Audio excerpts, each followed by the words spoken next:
April 21st, 1944. Dearest Bob, remember how Bobby stood and stared at us when you were kissing me goodbye? Well, he's been trying it. Rather gooey. He got very lonely after you left and would come crawling over into my bed and kiss me and cuddle up. I guess he thinks he has to take your place now. This went on for several nights, and then on Wednesday the 19th, we went over to Betty's for the day, and we stayed all night. And when we came back, your mother had borrowed a baby bed and a high chair from Mrs. Porter.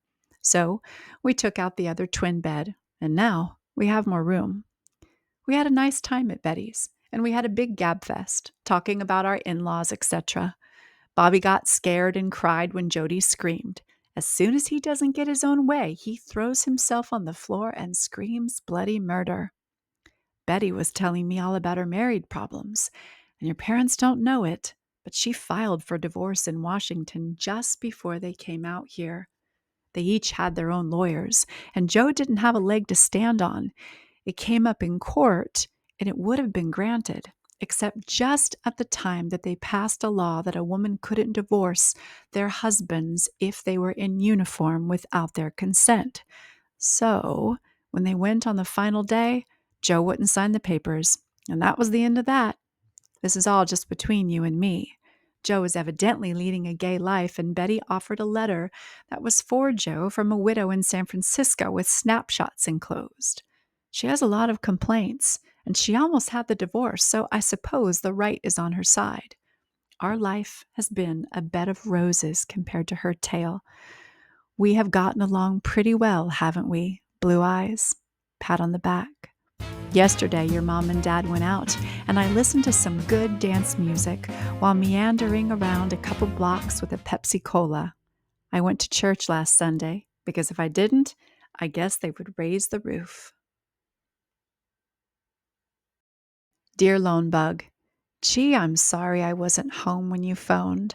I would much rather have talked with you a few minutes than been at that speech festival at Hickman High. It consisted of a pageant, The Romance of Spring, 3 one-act plays, and a minstrel show. And then it was late, and it rained, and your mother almost had fits till we got home at 11:45. It was pretty good, but long and drawn out. I sure do wish I had been home to hear from you, honey bunches. Went to church again on Sunday, and Reverend Moffat brought us home. Heard Jack Benny. The evenings sure drag around here.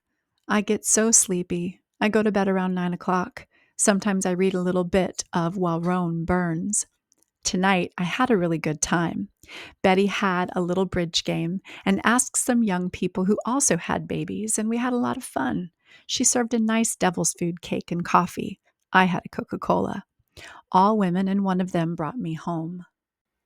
Tomorrow, Bobby and I are going over to Betty's for the day because the cleaning men are coming here. Merle writes a lot more than I thought she would. They have started the garden, and so I think she wants me to come back tomorrow. Ruth Ann is home, and Bobby can sing Bye Bye Baby, and he sounds so cute.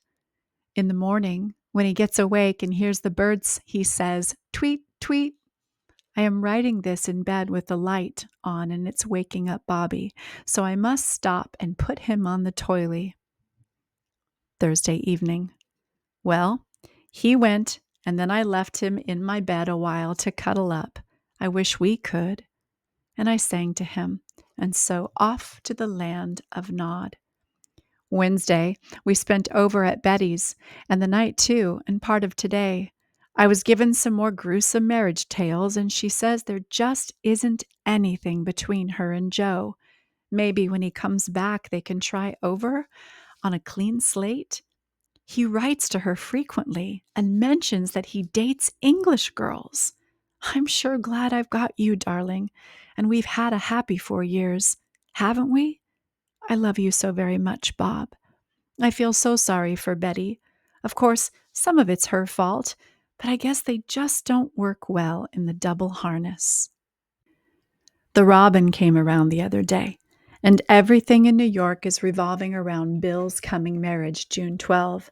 Uncle H sent me the clippings from the New Era saying you were off. He bought the silver cash basket that we saw. Bob and Elsie named their baby Elsie Lynn, and we'll call it Lynn. And here Joe has been thinking all along it was you and that I were having a baby. I wondered why he hadn't heard anything. I'll bet Bob and Elsie and Bob and Elaine will get mixed up more and more in time as time goes by. Joe wrote us a letter and it arrived the day you were inducted, and I will close it and guess you can keep it and throw it away when you're ready. I washed my hair tonight, and this water is so hard I'm afraid it's not going to look very nice. Tomorrow, MM will be 5 years old and is having a party for the kids her age. I may go over and help Betty serve and help them with the games, etc. I got her a string of red beads, which Betty said she wanted. 5 and 10 cent store. Your mama stopped in to see what I am doing and sends her love.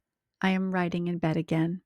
Don't forget to tell me all that's happened to you and how is the dear Sarge.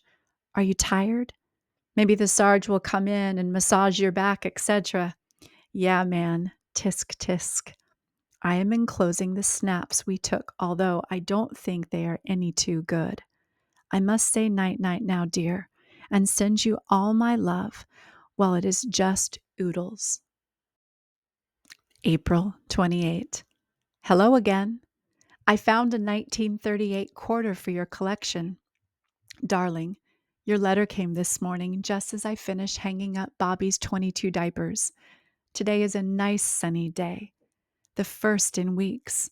The rivers are flooded like the Dickens and the bridges are out, etc. What are you going to learn to do in the Air Corps? Do you think you'll like it? Is it warm down there? I have Bobby on the toilet and he is hollering to get off, so I'll sign off and get him dressed and ready for dinner. All our love and big kisses from the Crisco Kid, Elsie.